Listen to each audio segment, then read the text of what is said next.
Haribol, Haribol. Welcome to the 14th day of our Vraja-mandala Parikrama, our virtual Parikrama. But I'm hoping that it'll manifest strongly in your hearts and it'll become like an actual Parikrama. So we'll have our kirtan. Today we're not going anywhere. We're just going to hear some readings from Damodarastakam, book by my Gurudev, and we'll remember this incredible pastime. So we'll go through some things with that. So first we'll have a kirtan. Namo Vishnupadaya Radhikaya Priyatmane Shri Vedanta Narayana Namine Namo Vishnupadaya Krishna Prestaya Bhutale Srimate Bhakti Vedanta Swami Iti Namine Namaste Saraswati Deve Gauravani Pracharine Nirvishesha Shunyavadi Vaskacharishadradime Namo Om Vishnupadaya Gauraprasthaya Bhutale Sri Bhakti Pragyana Keshavariti Namine Namo Om Vishnupadaya Krishna Prestaya Bhutale Srimate Bhakti Siddhanta Sadam Swati Namine Jaya Shri Krishna Chaitanya Prabhu Nityananda Shri Advaita Gadadhara Shivasadi Bhakta-vrinda Hare Krishna Krishna Krishna Hare Hare Hare Rama Rama Rama Hare Hare Hare Krishna Krishna Krishna Hare Hare Hare Rama Rama Rama Hare Hare Hare Krishna Krishna Krishna Hare Hare Hare Rama Rama Rama Hare Hare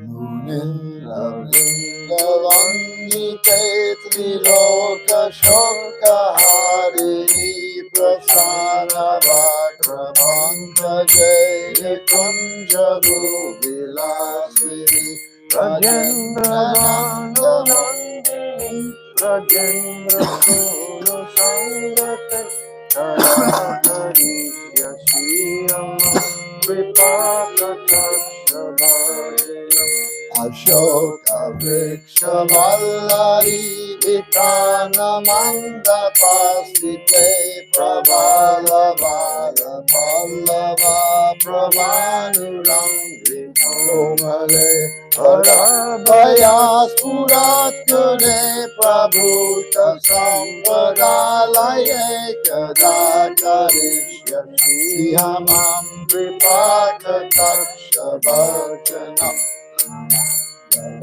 Namandala Prasanga Bangura Brumam Savibramam Sasambramam Virantarana Pandana Nirantaram Vashikita Pratiti Nandanandane Tadakarishya Sriyamam Kripakatasya Vajanam Madam Madati Yovane Pramodamana Mandite Priyanuragadandite Kalavilasa Pandite Ananya Danya Kunjaraja Kama Keri Kovite Tadakarishya Sriyamam Kripakatasya Vajanam Shesha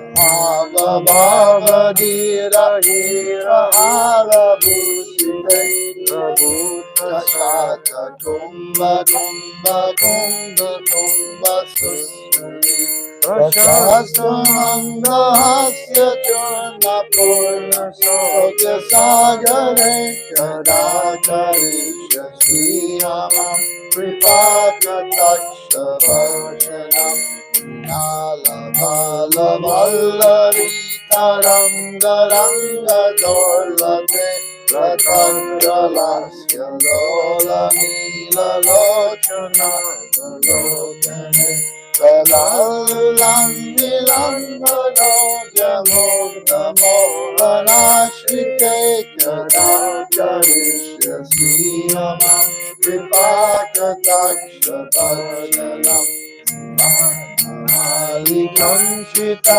Trileka Kambukandake Trisutra Mangaliguna Triratna Diti Salola Nila Kundala Prasuna Jagumite Kadakarishya Sriyamam Kripakatasya Vajanam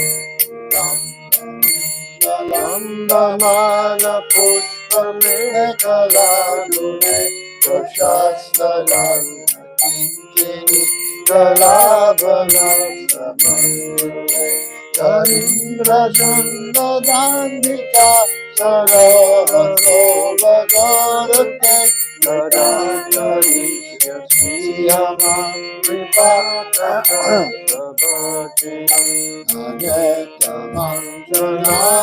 Manjuno Purana Vaskalat Samajarana Hamsavan Shanikvanati Dorave Ilona Hema Valari Vidam Vicharu Tanjame Kadakarishya Sriyamam Kripakatasya Vajanam Vishnu Lokanam Rapadmajachite Himadrita Paromaja Virinchata Parapade Apara Siddhi Satpadam Dulinake Kadakarishya Sriyamam Kripakatasya Vajanam Vishwari Sriyeshwari Svadeshwari Triveda Bharateshwari Pramana-Shasthaneshwari Kameshwari Swameshwari Namo Nandaleshwari Rajeshwari Vijayite Shiradike Namosute Iti Mama Bhutam Saham Nishanya Manu Nandini Sarotu Santatam Janam Vipakatasya Vajanam Tathaiva Sanchita Virupakarmanasana Arendana Vajendra Sumandala Parikrama Kadakarishya Sriyamam Kripakatasya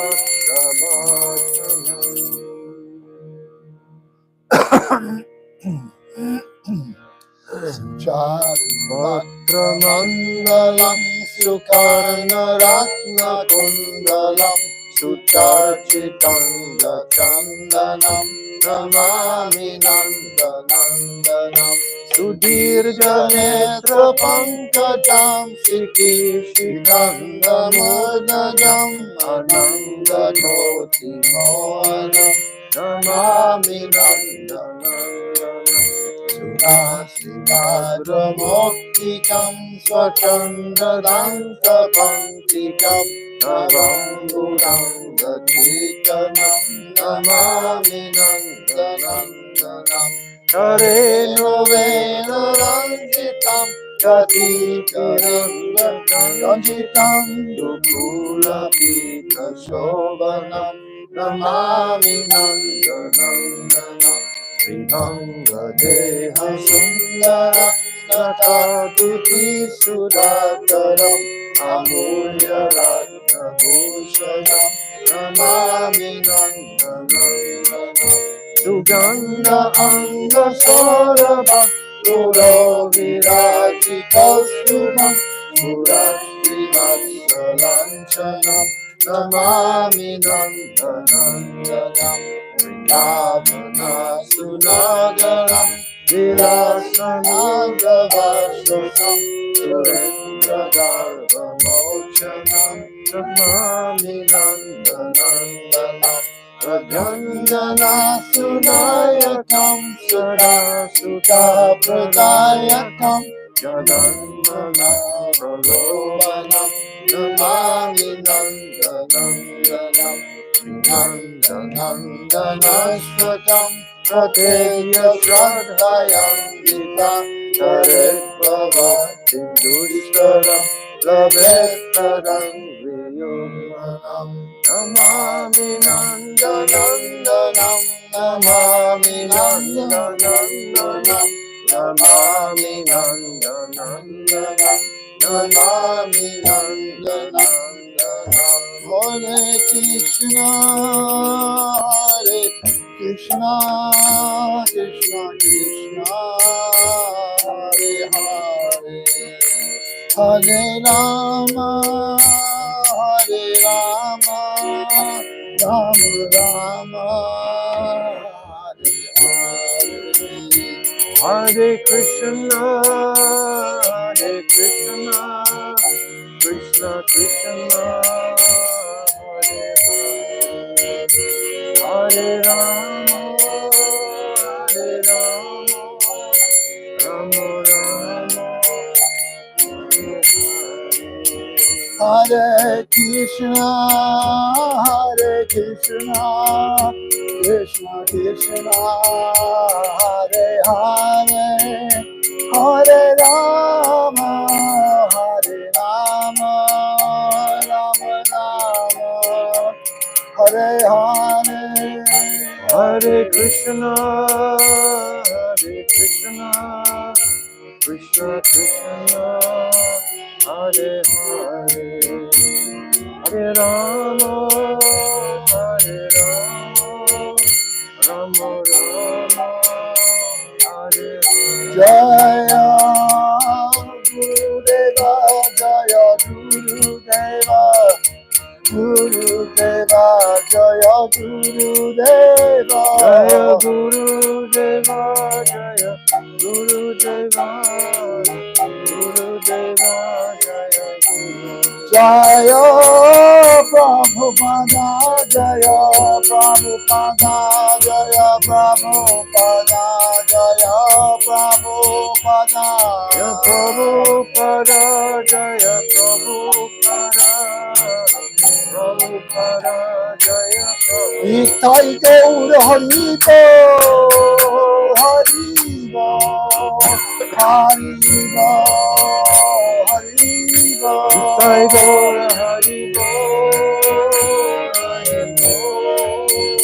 Hari-katha Nitai Gaur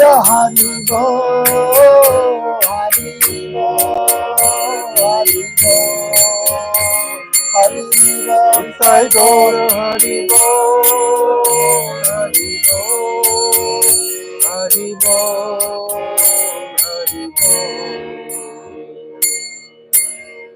Gaura Premanandi Hari Hari Bol Jai Shishi Guru Garanga Ganhavika Giridhari Radha Madan Mohan Ju ki jai, Jai. Radha Govinda Dev ki jai, Radha Gopinath Ju ki jai, Radha Damodar Ju ki jai, Nityananda Prabhu ki jai, Satchinandana Gauda Hari ki jai, Jai Nitya Lila Pravishta Om Asto Tarasara Shishimat Shila Bhakti Vedanta Narayan Goswami Maharaj ki jai.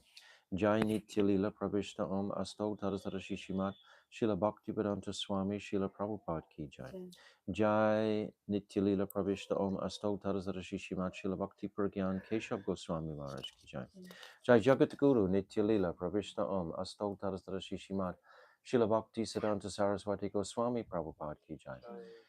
Jai Paramahamsa Mahabhagavat Srila Gauri Kishodas Babaji Maharaj ki jai. Jai Saptam Goswami Srila Satchidananda Bhakti Vinod Thakur ki jai.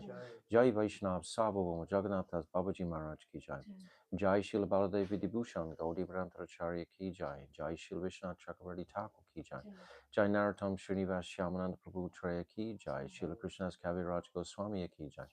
Jai Shri Rup Sanatan Shri Bhatta Raghunath Shri Jiva Gopal Bhattadasa Raghunath Sat Goswami Prabhu's ki jai. Jai Swarab Damodar Rai Ramananda Gaura Parsadi ki jai. Namacharya Shri Haridas Thakur ki jai. Prem Sigahol Sri Krishna Chaitanya Prabhu Nityananda Shri Advaita Gadadhar Shivasati Shri Gaura Bhakta Vrinda ki jai. Shri Shri Radha Krishna Gopinath Shamakund Radha Kund Giri Govardhana ki jai. Vrindavan Dham ki jai. Navadvip Dham ki jai. Ganga Jamuna ki jai. Brihat Mridanga ki jai. Sankirtan Yagya ki jai. Nam Bhajan ki jai. Grantaraj Srimad Bhagavatam ki jai. Jagannath Baladev Subhadra Sudarshan Chakra ki jai. Nrsingadev Bhagavan ki jai. Prahlad Maharaj ki jai. Gopeshwar Mahadev ki jai. Punamasi Devi Maharani ki jai. Antadweep, Mayapur, Simantadweep, Gautamdweep, Madhyadweep, Koladweep, Richardji, Danadweep, Mogandweep, Rutadweep, Atmakanavadweep, Dham ki jai. Bandiravan, Badaravan, Vailvan, Lohavan, Mahavan, Madhuvan, Talvan, Kamudvan, Bahulavan, Vrindavan, Kadiavan, Kamyavan, Vraja-mandala ki jai. Chatuvasya Brat ki jai, Urja Brat ki jai, Niyama Seva ki jai, Damodarastakam Bharat ki jai, Anantakota Vaishnav Vrinda ki jai, Gauda Premanandi, Hari Hari Bol. Om Agina Timidandasya Gyananjala Shalakaya Chakshu Unmilitam Jena Tasmai Shri Guruve Namaha Guruve Gauda Chandraya Radhikaya Taralaye Krishnaya Krishna Bhaktaya Tarabhaktaya Namo Namaha Yam Pravajantamana Paityam Apaiti Krityam Dvaipayano Viraha Katara Ajuhava Putre Titam Mayatayo Tarabopedustam Sarvabhutam Hridimunimanато Shmi Anapita Chirim Chirat Kuranavartino Kalau Samanapaitam Unnata Ujvala Rasam Svabhakti Shriyam Hari Purata Sundarata Dikatamba Satipita Sudhahridare Kandare Svratu Vasachinandanaha Bhaktiya Vihina Aparada Lakshay Shiptascha Karmadi Tarangamadye Kripa Mayitvam Sharanam Prapana Brinde Namaste Charanarvindam Vajami Radham Aravinda Netram Smarami Radham Madhurashmitasyam Vadami Radham Karuna Baradram Tato Mamanasti Katyana Kapi Tavai Vasmi Najivami Tvaivina Iti Vignaya Radhe Tvam Nayamam Charanantikam. I'm first of all offering millions and millions of Dandavat pranams unto the lotus feet of my most beloved Gurudev, Nitya Lila Pravishta Om, Asto Tarazara Shishimat, Shila Bhakti Vedanta Narayan Goswami Maharaj. And the same again, millions and millions of times, unto the lotus feet of my most beloved, Nitya Lila Pravishta Om, Asto Tarazara Shishimat, Shila Bhakti Vedanta Swami Shila Prabhupada. And all our illustrious Rupanuga Guru Vargya, and all the Vaishnava and Vaishnavi devotees of the Lord, my Dandavat pranams to all of you. Vancha kalpa tarubhyascha, kripa sindhavevacha, patitanam pavnebhyo vaishnaveva namaha. So today, as I just said previously, we're not going anywhere, and we're just going to discuss Damodarastakam. We're going to continue from where we were at yesterday. But also, initially, I'd just like to sketch a synopsis of the 8 verses, just to give us some framework of where we're going. So we've discussed the first verse of this Damodarastakam, Namam Ishwaram Satchit Ananda Rupam. establishing this, we can say Aishwarya, but this is the Mangalacharyan of Satyabrat Muni, and he's creating the platform of correct honor, etc. And then immediately he's going into the Leela with the two beautiful earrings on Krishna's cheeks. And then this is a description of Krishna. And then the next two lines are immediately a description of the Leela, that Krishna is jumping down, his eyes are full of fear, running away from his mother with the whipping stick. So this is the first aspect of the prayer that Satyabrat Muni is offering. And then the second verse is describing the beauty or the excellence of his Leela, which follows the second two lines of the first verse. These two lines of this Rudantam Muhur Netra Yugam Rijantam. Krishna is rubbing his eyes again and again. And it's described by the commentators that he's really trying to rub the tears out of his eyes so he can see, or he's rubbing his eyes so more tears will come.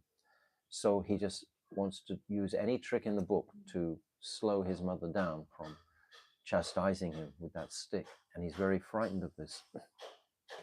So this verse is continuing with the description of this Damodar-lila in very much more detail, how he's very afraid, and his eyes are extremely restless, filled with fear, and he takes heavy breaths again and again, and his the lines on his neck are trembling, and he's now being bound by Mother Yashoda. So it's a much deeper description of the Leela, but we're staying in the same focus of the Leela. So this is in the second verse. And then the third verse we're coming to, where it's opening right out now. Iti drikswa lilabhya ananda kunde, this ananda kunde, a blissful kund that is packed with leelas. And in my Gurudev's description here, he gives 9 different leela pastimes about Braj. There's 9 descriptions of 9 different pastimes. So it's a kund, a leela kund filled with pastimes. This is the third verse. So see the progression here. It's nothing but sweet from beginning to end, but it's evolving. And in the fourth verse, which is a pivotal verse, because he's describing that he doesn't want moksha. He doesn't want Vaikuntha Prem, Varam Deva Moksham, Namokshava. So this is very important, because actually this is like springboarding into a rag conception.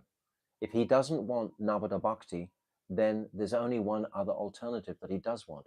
He wants Raganuga Bhakti. He wants that spontaneous attraction, that spontaneous love to be uninhibited and to be situated in worship of his Bala Gopal.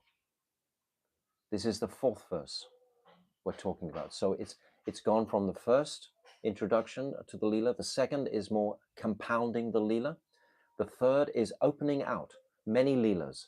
And now the fourth is a rejection of moksha, a rejection of even Vaikuntha Prem. So see the evolution, the way that it's manifesting, the way Satyabrat Muni is bringing this astakam to us. Now the fifth verse is really important, because the fifth verse, Satyabrat Muni is just focusing on the beautiful face of Krishna. Previously, he was focusing on the whole body of Krishna, but now we can see in the translation, O Deva, your lotus-like face, encircled by soft blackish blue curly locks of hair that have a reddish glow, is repeatedly kissed by the gopi Sri Yashoda. May that supremely charming lotus face, with lips like red bimba fruit, always remain manifest in my heart.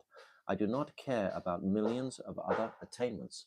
So in the fourth verse, he was saying what he didn't want. He didn't want moksha, he didn't want Navada Bhakti. He only wanted the focus on Balagopal. But now in this fifth verse, it's increased again. So appreciate his mood of increasing ecstasy. We've described many times how this rag is not a static contemplation. It's always moving, it's always restless, it always has to be rolling, just like the ocean is never still. So for real prem to be manifesting in the language that Satyabrat Muni is presenting, this also has to be accompanied by a mood of movement. So now this movement has increased. He just wants to see the lotus face of the Supreme Lord. And this is indicating like his Vatsalya Bhav has increased. This is in the fifth verse. And then in the sixth verse, this is very wonderful because he understands now that only by Sankirtan can actually I achieve my objective. So this sixth verse is Sankirtan Ras. Namadeva Damodar Ananta Vishnu Prasida Prabhu Dukha Jalabdi Magnam. These are all chanting the names of Krishna, different aspects and forms of Krishna's names. So he's performing Sankirtan in this sixth verse. Try to get a fixed impression of this movement, of this astakam. And then we'll be able to enter it daily. Each time we're singing it and we're hearing these verses, we can be conscious of the moods that are moving through, rather than just be hearing the sounds of the language, etc., but actually moving in with a clear image of what's taking place. So he's chanting his Sankirtan because he's very urgently wanting this now. Now his own enthusiasm, his lobe, has increased. This started from the fourth verse. Actually, it started from the very beginning, but it became accentuated in the fourth verse when he didn't want moksha, didn't want Navada Bhakti. Therefore, he only wanted Raganuga. And then the fifth verse is describing the beauty and speciality of his face. So now we're just focusing on that beauty aspect of Krishna. And then this Sankirtan Ras is to manifest. It's like an upasana, it's like a worship, like a prayer. And then in the seventh verse, he references back to the pastime, but in a different sorts of way. He's talking about the sons of Kuvera, Naligriva and Manikuvera. And he's indicating that if they could get that prem, because they did get that prem, they will pull down those trees, and those demigods, Naligriva and Manikuvera, they offered their prayers to Krishna. And what was the end of their prayer is that they wanted to remain in Braj and just hear the sweet part or narrate the sweet pastimes. So Madhukanta and Snigdhakanta, these two personalities is who they became. They became the narrators of the Braja pastimes. And Jiva Goswami, in particular, he brings this out in his Gopal Champu. In his Gopal Champu, it's only descriptions by Madhukanta and Snigdhakanta in the assembly of the Brijbasis. And he's speaking all of these childhood pastimes of Krishna to the assembled devotees. And Nanda Baba's there, Yashoda Mai is there, and he's speaking. But these are the two Arjun trees. So they got prem. They got this Braja prem. So if they can have it, why can't I have it? This is what Satyabrat Muni is saying in the seventh verse. Why can't I have it? And then in the eighth verse, the final verse, is giving this conclusion that this rope that was tied to Krishna's belly and the utkal, the grinding mortar, crashed down these two trees. And this is describing the conclusion of this pastime, because this conclusion, when we go through it really significantly, we see how this whole pastime is just building and building and building and building in intensity. Because right at the end, when the two trees come down like a thundering crescendo, then Mother Yashoda is utterly mortified because she sees how her son, these were not small trees, these were huge trees. We've seen perhaps in our lives trees crash to the ground. They come down like thunder. you know, so these huge trees came just around the little boys. So of course, everyone was terrified. What could have happened, you know, for their lives? It was a direct, you know, possibility. They could have been killed in an instant, right, by these trees. So everything becomes life and death. So when it's life and death, it's all intensified. The moods are in. What would happen if we lost our Lala? Then we would no longer live. We would no longer have our lives. So it's risen to that intensity. And Mother Yashoda in particular, she's feeling bound by guilt because somehow or other, she bound Krishna through her maternal affection. But Krishna afterwards is condemning her. And Nanda Baba also is condemning her. And all the cowherd boys are condemning her for her act of binding her wayward son. How else is she supposed to, you know, rectify her wayward son, who is just stealing butter everywhere, all over the village, and doing so many naughty things? What's a mother's duty? So she actually did her mother's in a very beautiful way, but she's condemned for it. So she takes that condemnation into herself, and she sits the whole day just completely frozen practically. She can't even weep anymore because Nanda Baba, he comes and he unties the knot very easily. This knot couldn't be untied by the cowherd boys because it's tied with Vatsalya Ras. So only Nanda Baba can untie it. Balaram couldn't untie it. And then once he's untied it, he puts Krishna on his hip and he gives him a laddu straight away. And he demands, who did this? Who did this atrocious act of binding you to this grinding? Then he whispers in his ear, why? Very quietly, why? And Nanda Baba, he's like shocked. And he says to Krishna, do you want to go to mine? No, never. Don't take me to her. And Nanda Baba, he's thinking, yes, we will have milk in the Goshala today. We won't take any prasadam in the house today. There'll be no cooking. What's the worst thing you can do to someone that you actually have a deep relationship with is not talk to them. Is not talk to them for a whole 8 or 9 or 10 hours. Just completely not talk to them. This is the most hurtful thing you can do. So Nanda Baba, he did this to Mother Yashoda in a mood of, it was your fault that our child almost was killed. And Krishna, he's playing along with the whole thing, of course, you know. But see what is happening to all the Brijbasis. All the Brijbasis are involved in this, all of them. They're all knowing exactly what took place. They're all knowing, you know, they all heard the thunderous roar of these trees crashing down. So they're all implicated. And they're all implicated in the moods between the king of Braj and his queen, Yashoda. And what is the nature of their relationship today? Because of Krishna's naughty acts, basically.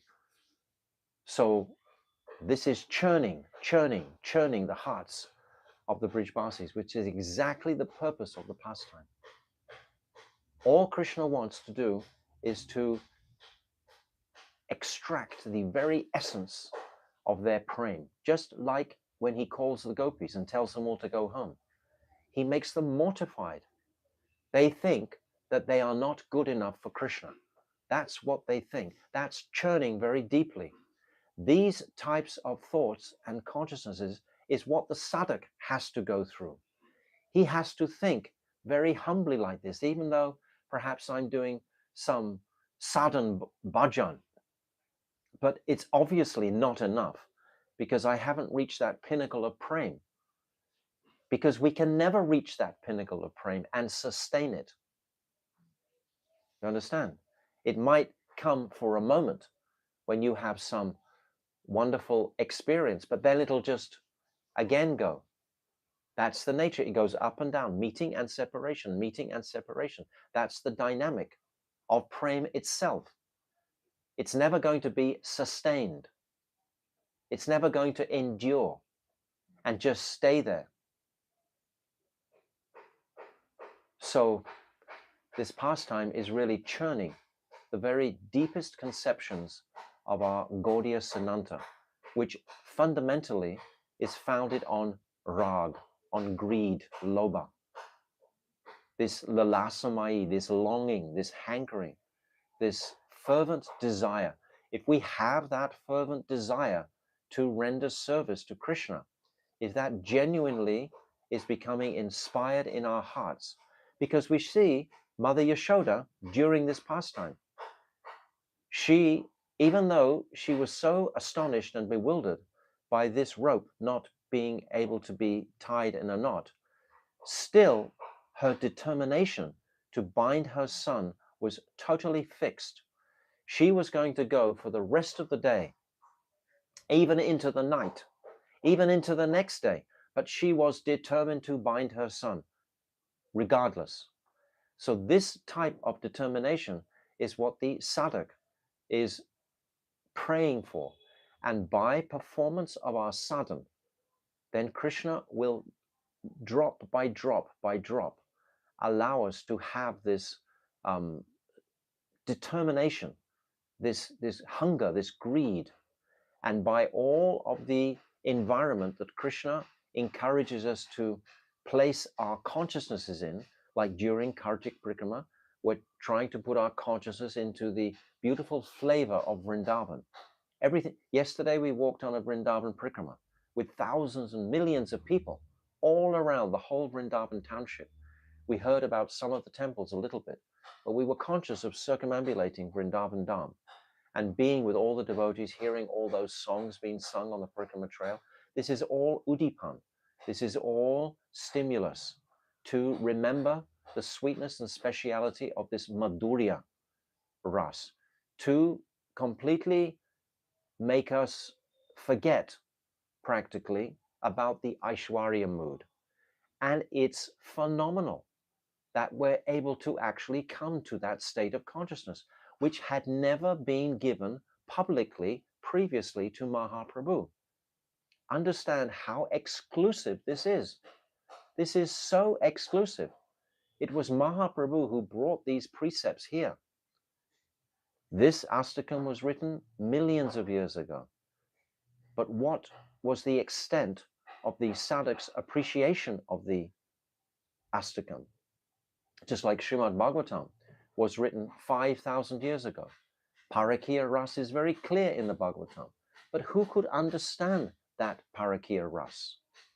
A Paka Vaishnava, perhaps the Vaishnavas from South India, for example, Ramanuja, very Paka, they could not appreciate that Krishna is not acting as the Supreme Personality of Godhead, but as a... And the truth of this is that why didn't they allow Govinda to be with Radha in Jaipur?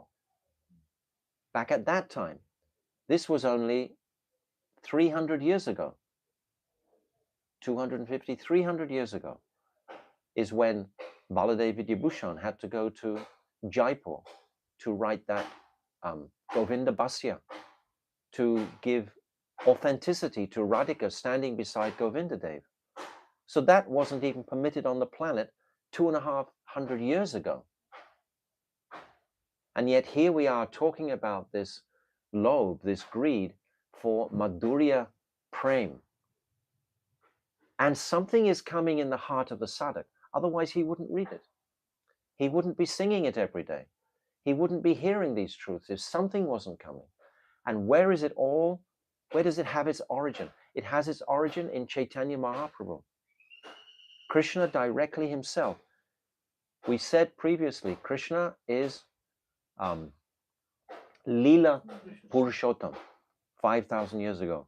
He's come to relish his own leelas with the gopis. That's why he's come, to relish his leelas.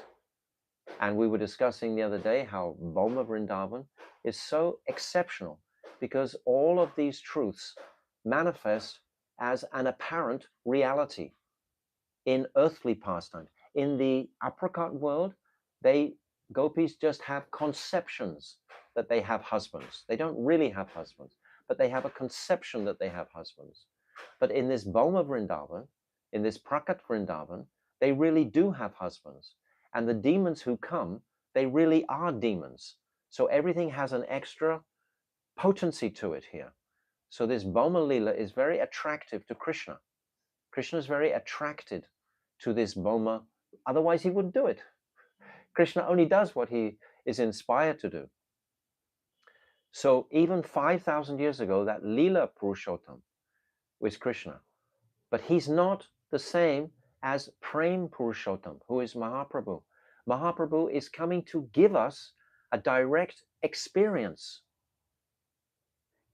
We think we can never attain it. We become hopeless. My Gurudev would regularly say, don't become hopeless. Have faith that these things, these truths, will gradually accumulate in the lake of the heart, and they will overflow in tears from the eyes. That's how it will manifest. We simply have to just maintain our focus, maintain our sadhana, etc., maintain our guru nishta, which is the backbone, maintain our various regulated practices. Don't minimize them.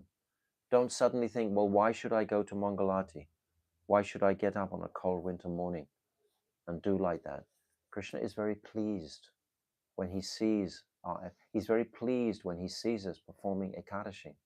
He's pleased when he hears us chanting his names when we apply tilak, Keshavji, Govinda, Madhav, etc. He's pleased when he hears that. We should understand what is pleasing to Krishna. And even it's not pleasing to my mind at the time, we should take a broom and beat the mind, because the mind has a mind of its own, so to speak. My Gurudev used to say, it seems like the heart and mind are on one side and Guru, Sadhu and Shastra are on the other. Isn't it? We have to try and make that bridge and come into the heart of Guru, Sadhu and Shastra and appreciate the authenticity of that. The sadhaks, the sages, the rishis, they only had our welfare. All only have our highest welfare at heart. Mahaprabhu is the most munificent, the most merciful, the most compassionate avatar ever to manifest in this world. And somehow or other, all of us listening now or practicing now are fortunate recipients of this. It's inconceivable. And what a tragedy to put some other material priority in front of this. What an absolute tragedy. We just don't realize that we have these temporary material bodies. They are all around us. We're seeing death. All around us, people are dying, sometimes in horrific manners. But we somehow think this amazing thing, that I'm going to live forever. I can really just plod along. Doesn't really matter if I get enthusiastic for my practice or not. I can just kind of like take it easy. What's the big deal? Why should I be in any hurry or rush to do? But if we don't have that urgency, it's that utsaha, nishchayat daryat. Rupa Goswami says in his Upadeshamrita that utsaha is like utkanta. It's like the heart is like trying to jump out of the throat. Like that. It gets so enthusiastic. The heart wants to jump out. That's utkanta. That's this utsaha. And unless we come to this place, and we see this embodied in this incredible astakam, I just very briefly went through the skeleton of the verses 1 to 8, and it's all and increasing. Carefully, like first of all in the 4th verse, he's disregarding moksha, Navadaveda Bhakti. In the 5th verse, he's focusing on just the beautiful face of the Lord and his beautiful curly locks. And in the 6th verse, he's taking the process, Sankirtan. And in the 7th verse, it's almost like he's talking to Krishna, says, well, if you can liberate Manigriva and Nalikuvera, why not me? Why do I have to be cast into a pit of hopelessness? Why can't I have this also? And then the 8th verse is like the culmination, is like the actual fact of the trees falling down. It talks about the rope, etc., binding the belly to Krishna. And then the actual terminate, or the end of the Lila, so to speak. But it's described by the Acharyas that Satyabrat Muni doesn't really want to end this Ashtakam now at this last 8 verse, but he ends either because he's in so much ecstasy and he can't say anymore, or he ends because he doesn't want to breach confidentiality. He doesn't want to enter more deeply into the realm of prem. So he says, like, enough. This is enough. This is enough to get us kick-started into the world of Govinda Lilamrita, Gita Govinda, all these amazing pastimes that our acharyas have gifted us to absorb ourselves in, to remember the sweetest pastimes of Radha and Krishna. And if we listen to, for example, my Gurudev has spoken many audios about Vilap Kusumanjali. They're not interpolated, no one else has written any. It's his voice directly speaking. So you're getting the full quid. You're getting the real thing. It's not like a fake thing, because so many literatures are actually interpolated today. A person, they might think I'm a very clever editor. A clever editor thinks they have to change every single word in the page to actually feel satisfied. This is not editing. This is interpolating the text. We should take the original text as sacred, and wherever it needs to be tweaked to make better English, we should do that, rather than try to cut it to pieces with our own very clever pen. I mean, I see this going on, that people like to demonstrate how good an editor they are. I don't think this is very healthy. So we've come to now I've described the skeleton, so now I feel free to spend more time on each verse, because if we get a taste for each verse, we can apply that same depth of appreciation, in fact, to all the other verses. So yesterday we reached this page 21, I believe. Yes.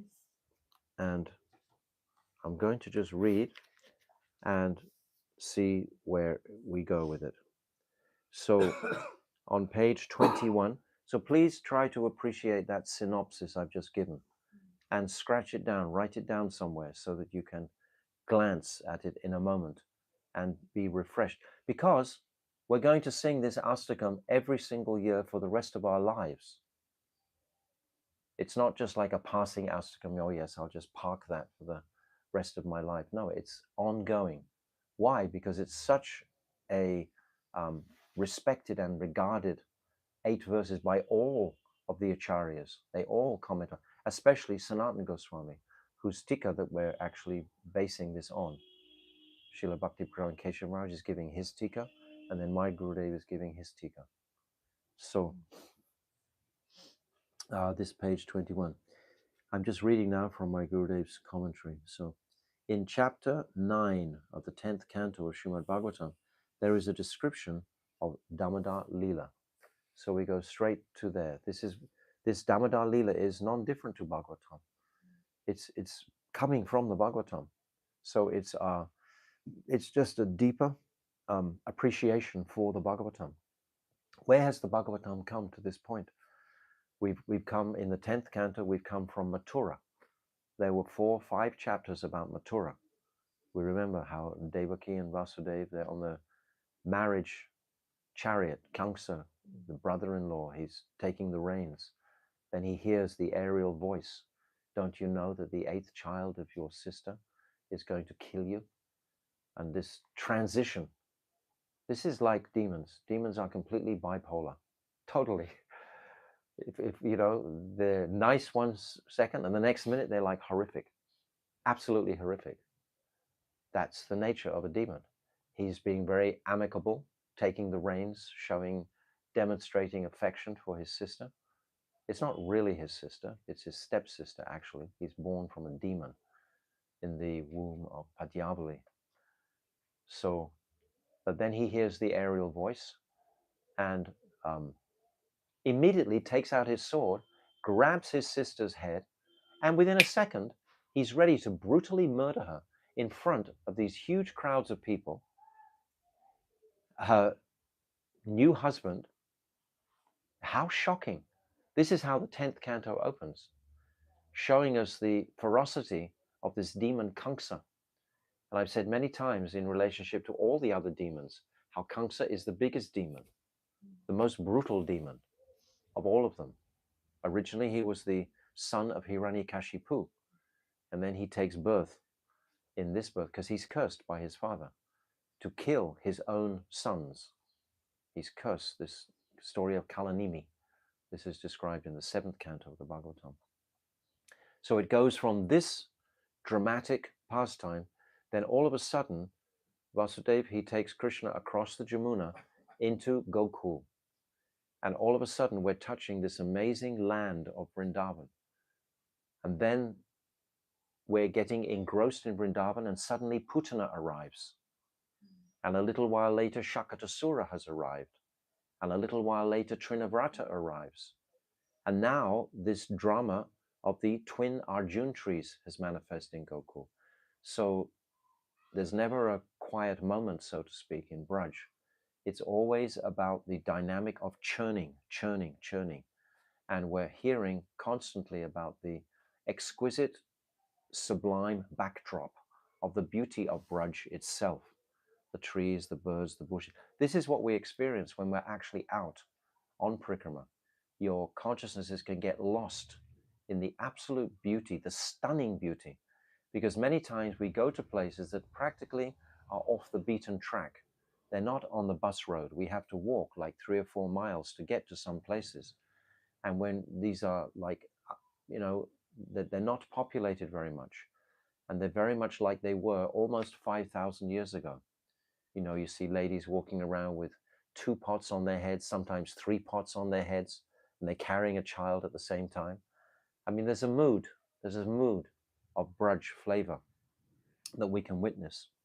So my Gurudev is making reference to the 9th chapter of the 10th canto of Bhagavatam.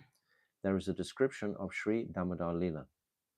Many gopis constantly complained to Sri Yashoda, "Your son steals from our houses and eats our butter. Oh, Yashoda, worse than that, he throws milk, yogurt, and butter everywhere. If he actually ate it, it would be all right, but he doesn't. He smashes our pots of milk, yogurt, and unties the calves.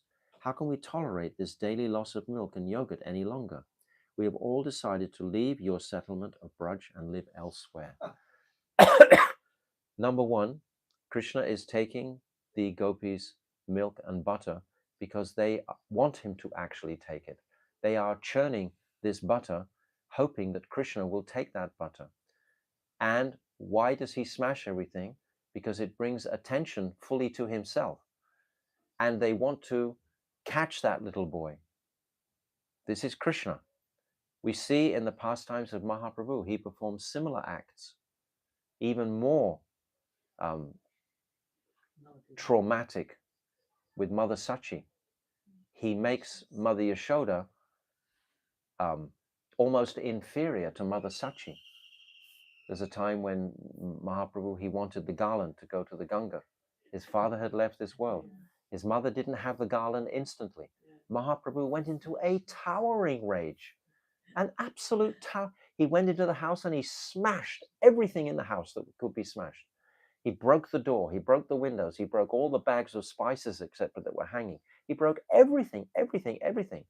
His mother was crouched in a corner. He would never strike his mother, but she was in a corner just praying to Narayan what was happening here. And then he wasn't done with it. He came out and started to beat a tree with his stick that he'd picked up. Then he became tired of that and was beating the earth in the end, and then he passed out. So what is the nature of that towering rage that we see exhibited by the Supreme Personality of Godhead? He's so sweet, he's so nice, he smiles, everyone loves him. But what is this other contrary exhibition? It's all in the world of love, because this activity, for example, that Mahaprabhu performs, it demonstrates to the whole world, number one, how immensely tolerant is Sachimata. What does Sachimata do when this is all finished and Mahaprabhu's passed out? She quietly goes to the market, buys a garland straight away, comes back with her cloth and some water and washes his face, And when Mahaprabhu comes to, she says very humbly, well, here's your garland and here's your oil. Please go and offer to. And then when he goes to the Ganga, he comes back and he expects a meal straight away, even though everything's been smashed. And somehow Mother Sachi, she's got it together. There's his meal. So she's more than a saint, even than Mother Yashoda, we can say. She's the embodiment of Vatsalya Prem. So by Krishna demonstrating these types of things. So he's demonstrating this now. Is Mother Yashoda going to become angry? Actually, she smiles. We'll carry on. Mother Yashoda heard these complaints every day. She began to wonder, could it be that my darling boy finds the butter that comes from his own house not tasty? Is it sour? Is that why he doesn't eat it? But instead sneaks into the houses of other gopis to steal their butter. If that is the case, then today I will prepare sweet butter for my dear son with my own hands. He will surely eat that and not go to others' houses and steal their butter. It was the festival of Dipali, so she gave leave to all her servants and maidservants. She personally milked Mangala, Ganga, Prasingi, and other cows, and then boiled the milk until it started condensing. She milked the cows herself. She brought these cows specially from Nanda Baba's herd, and she was feeding them gore. She was feeding them the best grasses. She told some suckers to go and get the best grasses, and she was feeding them primarily to produce the very best milk for her lala. This was her greed. This is her enthusiasm. When it was the right warmth, she added yogurt culture to it, and then in the early morning she personally set to churning the freshly cultured yogurt. As it was churning, she became completely immersed in love for her darling son and began to sing. As the churning rod rotated back and forth, it made a deep, reverberating sound, dik, like a large drum head of a mridanga, and also a tapping sound, tan, like the small end of the drum, when she was churning. Tick tan, tick tan, like a mridanga. And then her bracelets are banging together, colliding like cartels. So she had a whole kirtan party supporting her beautiful singing of her son. Thus, the full sound of diktan, the meaning implied is that any soul who does not worship and remember Sri Radha and Krishna leads a life that is so dull, tan, that he is no better than an animal. Such a soul is condemned. This is the seva of all the Vaishnavas, is to, according to their adhikar and means, to try to share this philosophy, truth, pastimes into the world. Naturally, we want to do it, but it's not easy to do. We have to do it under guidance, and we have to be very careful about how we're, because if you start to make someone angry, that has the opposite effect. If you're trying to encourage someone to think of Krishna and then they become angry, what's that point? No use, especially in families. If family, father and mother are averse, never speak about him then. Go somewhere else or something. But you can never preach to your family members. That's ludicrous, unless they're inclined to listen. Many times they're not, especially in the Western world I'm talking about. As she churned, the ringing of her bangles sounded like the ringing of cartels. Lost in thoughts of her son, darling son, she started to sing. In this stotram, Sri Bilvamangal Thakur has also described how Mother Yashoda began to sing in this pastime. Kvachit prabhute dadu purna patre nikshapya mantam yavuta mukundam alokya ganam vividam karoti govinda Damodarastakam. She's singing like this. Once, and the translation, once at dawn, as Sri Yasodadevi was about to place the churning rod in the pot of yogurt, she gazed at her child Mukunda. At once she became overwhelmed with love and sang this wonderful song, "O my Govinda, my Damodar, my dear Madhava." Sri Krishna, the darling son of Mother Yashoda, forever begs parental love from his mother. Mother Yashoda was completely absorbed in the moods of her song and was brimming with affection for Krishna. When she heard her singing, her voice saturated with love for him, he could not restrain himself, and he began to think, every day Mother sings little songs with great tenderness to awaken me. But today she has not come, and I'm so hungry. Today is Deepavali in the pastime. And so Mother Yashoda has got up early, and she's made a cushion beside Krishna to make Krishna believe in his sleep that Mother Yashoda is still lying there. But actually she's crept out because she wants to perform this seva to please her son, only to please her son. But Krishna is very hungry. The Supreme Lord of everything, who is independently blissful and self-satisfied, Atmaram and Aptakam, is hungry. And there's a beautiful verse that I'm just going to read this verse. It's very beautiful.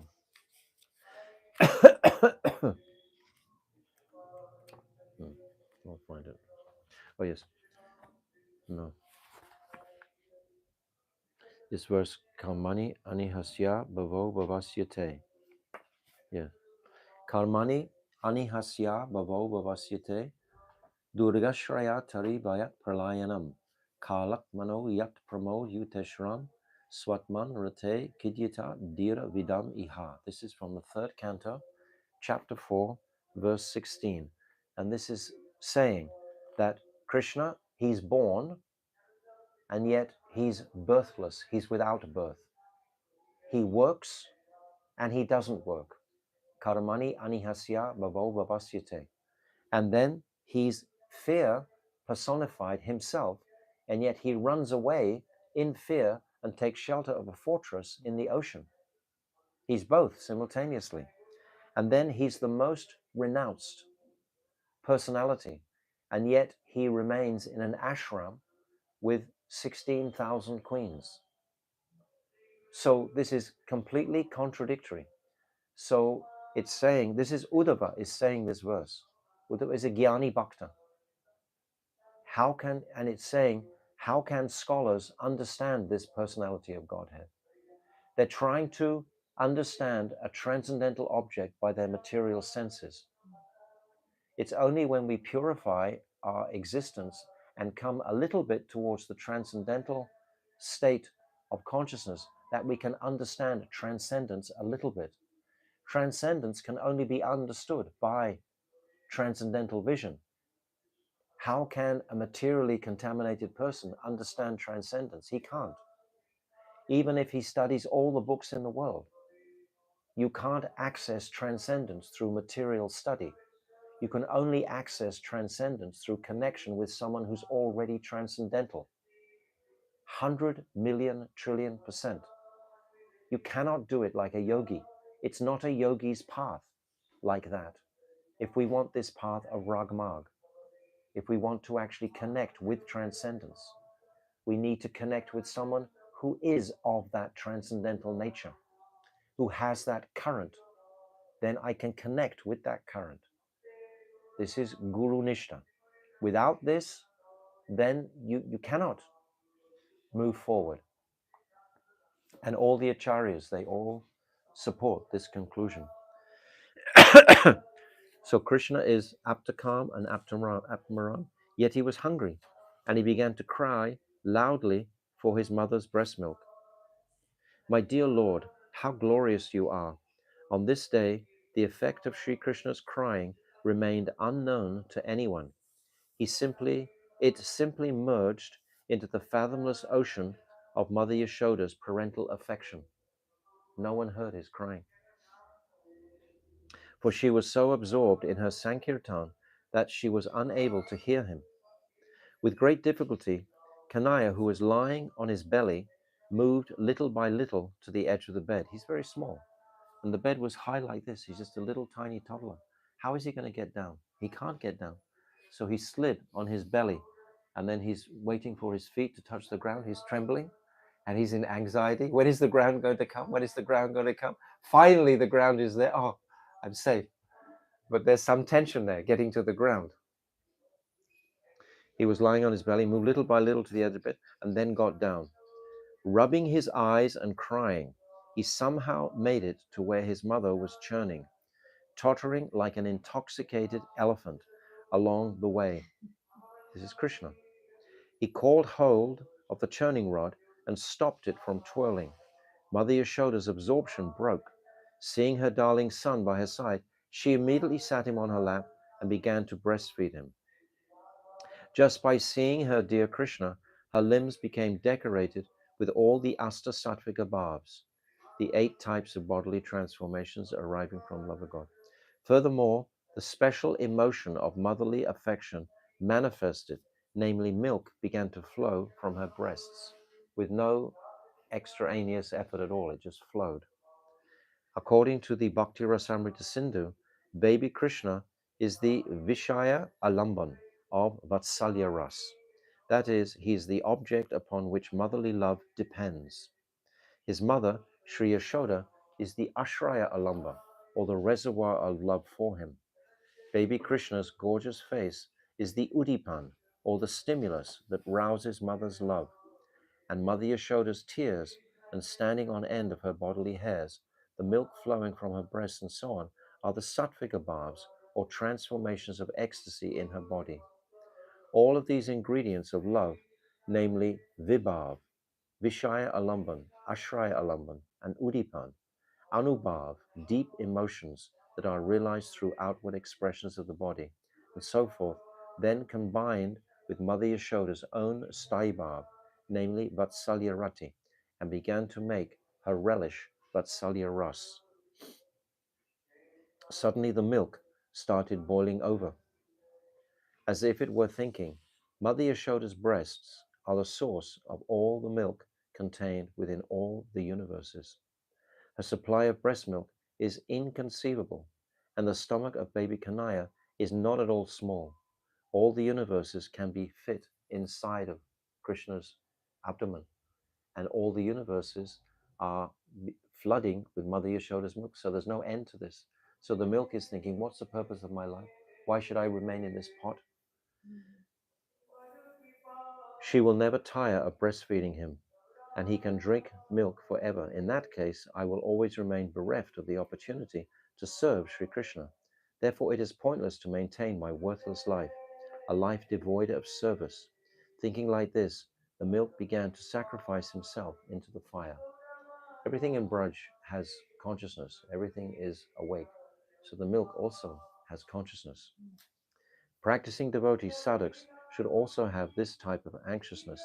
They should think, if while performing bhajan, we do not gain even a glimpse of Sri Bhagavan or realize the mercy of his pastimes and divine abode, then our lives are worthless.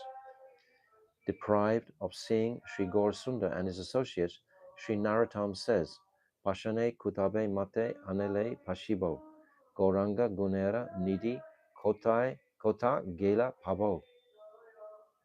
This is from Prantana. I shall dash my head upon a stone or enter into a blazing fire. Where will I find that treasure house of all wonderful qualities, Sri Gauranga? So life and death. This has to be the cutting edge of our lives. If it's not, what is? Then we're in the slow stream. We're in first gear. We're in second gear. You know, how to... And the holy name itself, taking shelter of the holy name, will automatically charge the enthusiasm of the individual. Automatically it will. In this regard, it is important to carefully deliberate on Sri Rupa Goswami's definition of Uttam Bhakti, or pure devotion. Anyabilasita shunyam jnana karmadi anavritam anukulyena krishnanu shilanam bhakti uttama. My Gurudev would quote this verse every single day of his life practically. We have to know conclusively what is Uttam Bhakti. And this beautiful book, Bhakti Tattva Vivek, this unpacks this verse very beautifully by Bhaktivinoda Thakur and describes clearly what is this nature of Uttam Bhakti. We have to know what is, because then we have to know what is Aropsiddha Bhakti, what is Sangha-siddha bhakti. It's not the same. There's distinctions here. If we're practicing very hard, say for example, you're performing all kinds of austerities in Kartik month, but you're not thinking of Krishna. There's a verse in the Bhagavatam, and it's saying that if you're performing austerities, but you not with devotion for Krishna, what is the value of your austerities? And if you have devotion for Krishna, what is the value of your austerities? So it's not about austerities, it's about pleasing Krishna, pleasing the Vaishnavas, pleasing our Guru Vargya. If they are indicating a certain direction, then we should follow without doubt. But just making up our own, Katyayani Vrat or something like that. Rupa Goswami is never described as following Katyayani Vrat. He never discussed that. Why should we follow that? For what purpose are we doing that? What benefit? So this verse is very important. When bhakti is performed without any other desire than the aspiration to bring happiness to Krishna. So we're seeing this embodied in Mother Yashoda completely.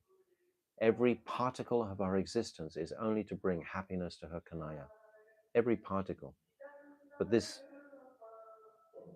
pastime seems to show the opposite. Krishna wanted to take the butter and the yogurt, and Mother Yasoda is restricting him. This is called avyapti, or the underextension of the rule. Whereas we have the other overextension of Chanura and Mustika, the wrestlers. Krishna loves to wrestle, but the motivation of the wrestlers was to kill Krishna. So they're taking the rule overly extension. This is described in the commentary of Vishwanath Chakravarti Thakur.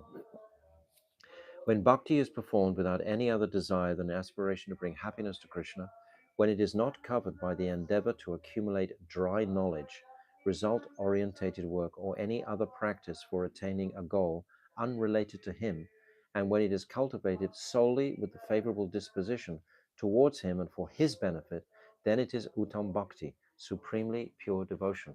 And the devotees can read and try to appreciate this verse every single day of their lives, because the devotee's consciousness is going to be evolving, and every day we have to refresh. My Gurudev used to say 5 times a day you should make an estimation of your degree of bhakti. How intense is our bhakti? Not that I think, oh yes, I have my bhakti, I'm doing parikrama or something. But again, is it really fully in that realm? In other words, I'm trying to bring out something, the deepest part of myself. And I don't know what is the deepest part of myself yet. So it just goes deep. It's actually eternal. I am an eternal spirit soul. So the depth of the individual sadhak is eternally deeper and deeper. Every day, every moment of every day, it's going deeper and deeper and deeper. So we want to catch that current, understand, and try to, especially with the chanting, that will always keep us on track. Always, always, always, without a doubt. In this verse, the characteristics which describe bhakti are divided into 2 categories, Swarup Lakshan and Tatastha Lakshan. The first category, Swarup Lakshan, indicate. I'm not going to read all through this because we probably all read this quite many times before. But my Gurudev is going to describe the nature of the verse that is described in Bhakti Rasamrita Sindhu Bindu, and you can study that yourselves. I want to come back to the pastime again before we conclude. So, I'm carrying on from the bottom of page 26 now. The nature of exalted devotees, Mahabhagavats, is that they want to engage every soul in Krishna's service. When Mother Yashoda saw that the milk was sacrificing himself into the fire by boiling over because he was bereft of Krishna's service, she immediately removed her darling boy from her lap and tried to save it.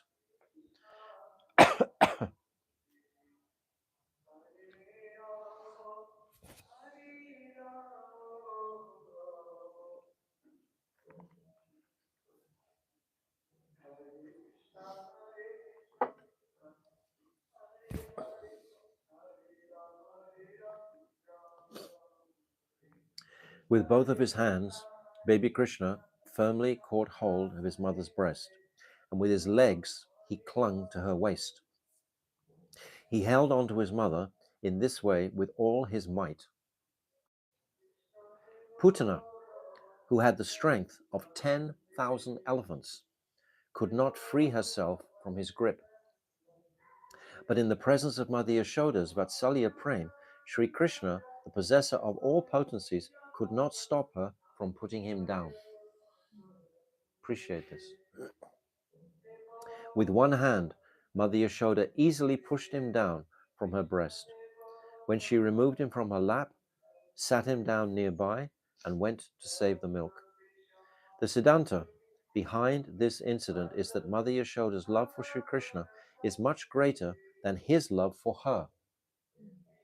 This is what we have to appreciate.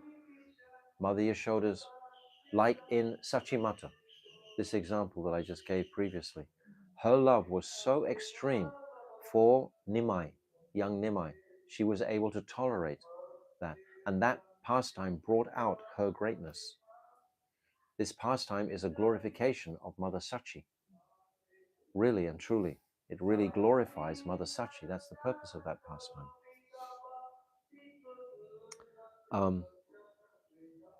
Sri Krishna comes under the control of her love. In the presence of this motherly love, imbued with deep possessiveness, all of Bhagavan's unlimited majestic potencies are defeated. Here, another point to be considered: although the superlative manifestation of Sri Krishna's unlimited opulence, Aishwarya, is fixed only in Braj, it remains submerged in the fathomless ocean of sweetness contained within the Braj pastimes. I explained this yesterday with that example from Raghavat and Chandrika. There is more Aishwarya in Braj than there is in Vaikuntha or even in Dwarka, but it's covered with 1,000,000,000 times more Madhurya. So always appreciate that. Underneath this Aishwarya mood is there, this mood of respect and attraction for Krishna. That is to say, even when Sri Krishna's infinite opulence is fully revealed, it easily fits within the all-accommodating embrace of Braja's sweetness. Mother Yashoda splashed cold water into the pot of boiling milk, as if to pacify it, saying, "I'm going to use you in Krishna's service right now," she said. "Don't give up this life of yours like this." So, I think I can read a little bit more. Yeah, we've almost finished this verse. Okay, so in the other room, however, baby Krishna was in a fit of rage. He picked up a stone pestle lying nearby and hit the base of the earthen pot of yogurt that his mother was churning, and made a hole in it. A thick stream of yogurt began flowing all over the floor as Krishna watched with fascination. This cheeky boy, really. Although he was captivated by the sight of the stream of the yogurt spilling onto the ground, it made him remember his mother. Consequently, he fearfully ran into a nearby room that had a doorway leading outside. Hanging on the ceiling was a pot of butter that enticed his mind. He climbed on top of an overturned grinding mortar and started eating the butter out of the pot, and at the same time feeding some of it to the crows and monkeys who had come. When Mother Yashoda returned to the pot of yogurt to continue her churning, she saw the stream of yogurt flowing from the broken pot. She thought, "This is surely the work of my clever son." Srila Vishwanath Chakrabarti Thakur says in his commentary in Srimad Bhagavatam, Krishna was highly skillful in breaking the earthen pot, for he did not make a sound, nor did his ornaments, nor did he make any sound in the other room as he climbed on top of the grinding mortar to take butter. Indeed, this could only have been accomplished by her intelligent son. And also it's described that he didn't break the pot in the middle, he broke it in the bottom, so that all the ingredients would come out. Indeed, he could only have been accomplished by her intelligent son. By the tiny footprints of yogurt on the floor, the sweet smell of butter coming from the room nearby, and various other clues, Mother Yashoda easily guessed, "My beloved son has entered that very room. Peering inside, she saw Sri Krishna standing on the grinding mortar, stealing fresh butter. She took a small stick in her hand to punish her clever child, and tiptoed into the room like a cat. But as soon as she entered, the crows and monkeys fled, and Krishna immediately understood has come. He leapt from the grinding mortar and fled outside towards the royal lane in the street. Mother Yashoda also ran onto the road, pursuing her son. Her silk cloth on Mother Yashoda's somewhat full, bluish limbs fluttered as she swiftly ran, and the beautiful fragrant flowers that were woven into her braid began to fall as if to say, "Mother, you are not alone, we are with you. Catch him quickly." Mother Yashoda's pace exceeded Krishna's, and thus she caught him from behind. Krishna runs into the street because in India, a woman doesn't go out unless she's properly dressed. So he knew his mother wasn't properly dressed. She was dressed for doing her inside work. So she didn't got a proper cloth on or anything. So he deliberately ran into the street thinking she won't come into the street behind me. He's so smart, Krishna. He's the Supreme Personality of Godhead as well. But Mother Yashoda, today, she didn't care. Actually, no one was around because it was Diwali. They were all away making festivities. So she just fearlessly ran into the street. But because of her praying, she was able to catch him from behind. This is all written in the first verse. All of what we're describing, all these pictures, all these images can come from simply the first verse of Damodarastakam. If we are to obtain Sri Krishna, then we must love him more than he loves us. Only then can he be controlled. If we're going to act like a baby all our lives and think, oh, Krishna will come, like in Jaiva Dharma, it talks about the victim complex in trying to understand Jiva Tattva. Brajanath, he's saying all the time, it's not my fault, it must be Maya's fault that she's put me in this position. Why did Krishna give me such a difficult time and everything? Everything is more or less indicating it's not my fault. But if we keep thinking like that, it keeps us in very baby mentality. It keeps me thinking that I can't do anything. I have to wait for Krishna to help me to do everything. I don't take the strength from my own soul to actually accomplish the sadhan, to achieve Krishna. So it's saying here very clearly that one must attempt to love Krishna more than we're imagining that he loves us. Yes, we can all think Krishna loves us. Of course he loves us. But how much do we love him is the actual real factor. This is the real point. How much do we actually love him? Do we love him at all? And we're just waiting for a miracle to come and pick us up. Like many people think of death as like liberation from the suffering. And they think at the time of death, oh yes, everything, I will just suddenly be enlightened by all of Vrindavan. This is not the philosophy. We actually have to learn about Vrindavan while we're here. We have to learn about Krishna consciousness while we're here. And at the time of death, then we should know how to choose the right road. There's something like 740 nerve ends, nadis, coming out of the heart. And there's only one of those nadis where we want to actually go down. So we have to know the nature of what is Shuddha Bhakti. It's our responsibility to know that. No miracle is going to happen. At the time of death, it'll just be like Control Alt Delete on the computer, just blank. And you'll just be blacked out. I died. I know what it's like. For 6 minutes when I had heart attacks previously, I was unconscious for 6 minutes, dead for 6 minutes. And it was just black, nothing at all. That's what death is like. And then you suddenly wake up in another body without the whisper of a memory of what we've had in this birth. Many times we're thinking, going through this birth, oh yes, I'm packing up all these good sanskars and all these good impressions, of being in different places and so on. But when you wake up and can you remember all these impressions from your previous birth now? None of us can. Don't depend on it.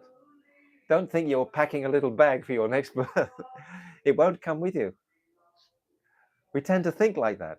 Well, I'm doing lots of chanting, so I won't be so enthusiastic this time. Actually, everything's just going to happen automatically at death. It won't be like that. I really don't think that is actually, that's not what my understanding of Shastra is. At the time of death, we have to fly our own airplane alone, Prabhupada, he says this in the first canto of Srimad Bhagavatam. He says in his commentary, at the time of death, you're in your own single-seater plane. Mummy's not there, daddy's not there, no one's there with us. We're alone. And we've discussed this many times in relationship to the gopis. They all ran alone to Krishna. We said yesterday about going into Sankarikor, you have to walk alone. Don't be afraid of being alone. We're so used to Facebook just being in the background all the time, having all my friends just being at the phone every second of the day. I'm never alone because I've got Facebook, I've got my mobile. What happens at death? Is Facebook going to come after that? I don't think so. We have to get serious now about our own welfare and our own journey of love towards Krishna, and see clearly, how much do I really love Krishna? How much seva am I really doing? And we'll never feel it's enough. My Gurudev used to say this many times. He used to say, I never feel, somebody asked him the question once, how can I tell if my sambandha with my Guru is growing? And he answered, he said, if a man is dying and he's really focusing on pleasing his Guru, even though he's leaving his body, then his nishtha is strong. And he's saying, in answer to that question, I never feel that my nishtha is strong enough. My Gurudev would do festivals 365 days of the year.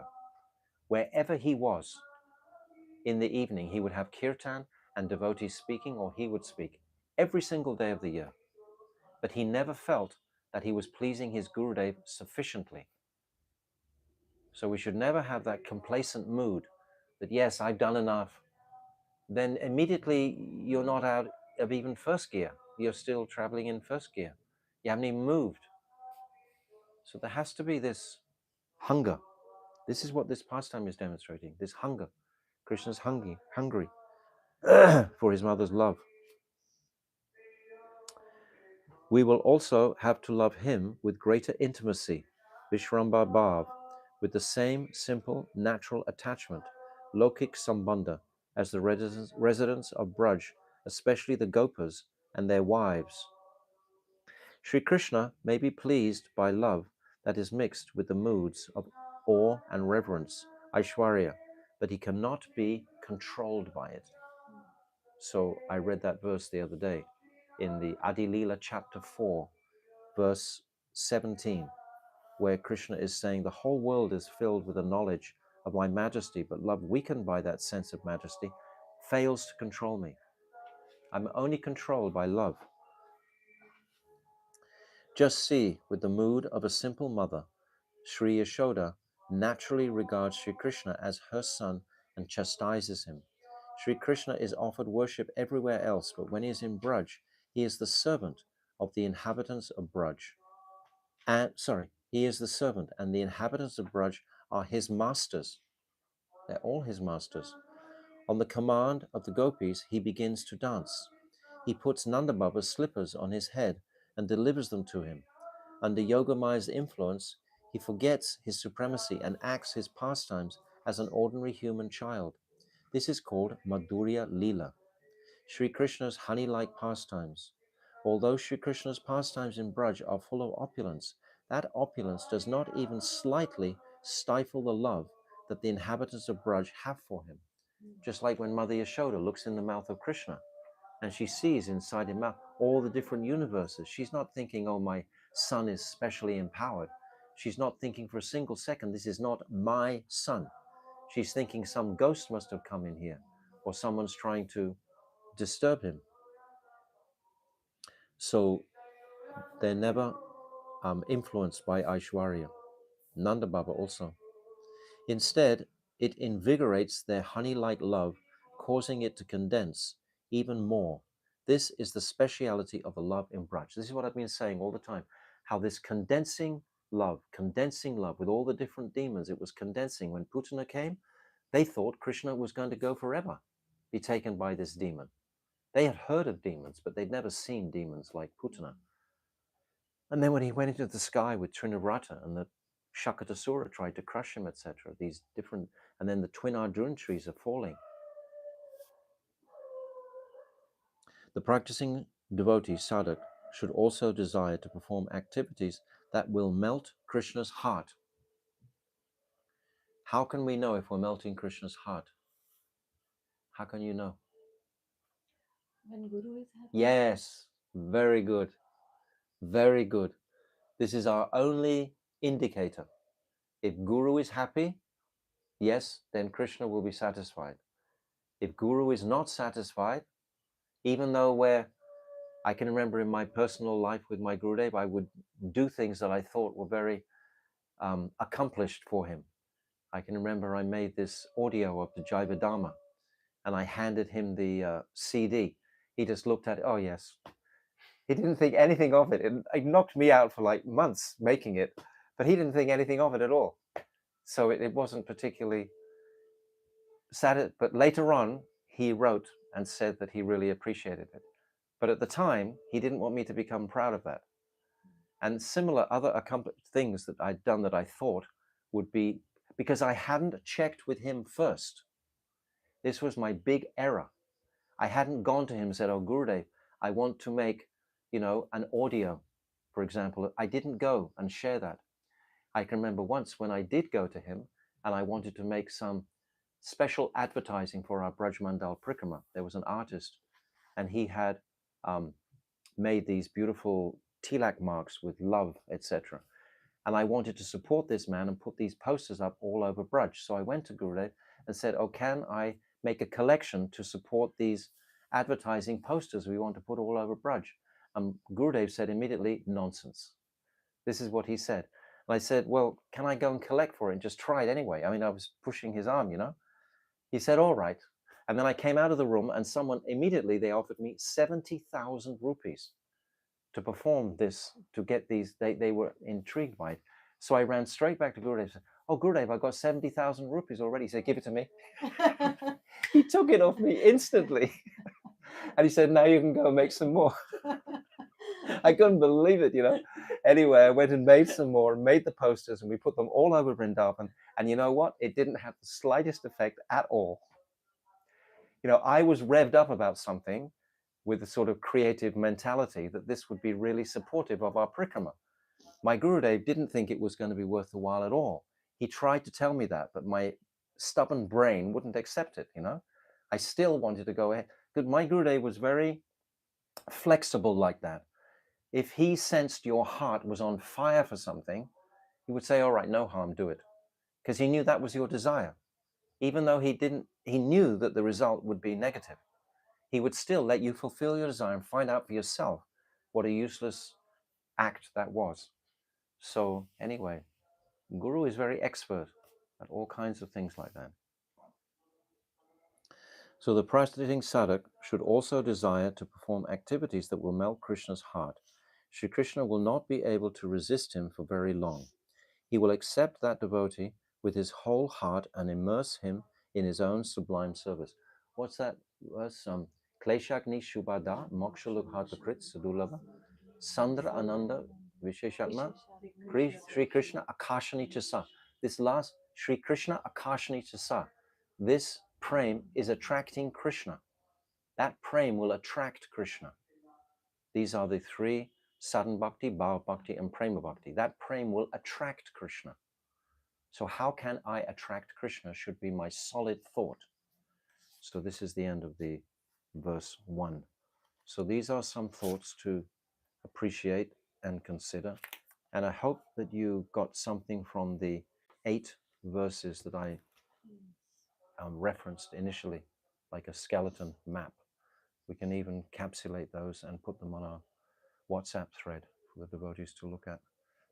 The 8 essential meanings of the verses. So tomorrow, I think we're going to Govardhan via Chandra Sarovar and Paitagram, which is the manifestation of the four-armed form of Krishna in front of the gopis. It says Peta or Paitagram. Paitagram, yes. And Bahulavan. We'll be going through the forest of Bahulavan. And then we're going to take up our residence in Govardhan. Unfortunately, because of the various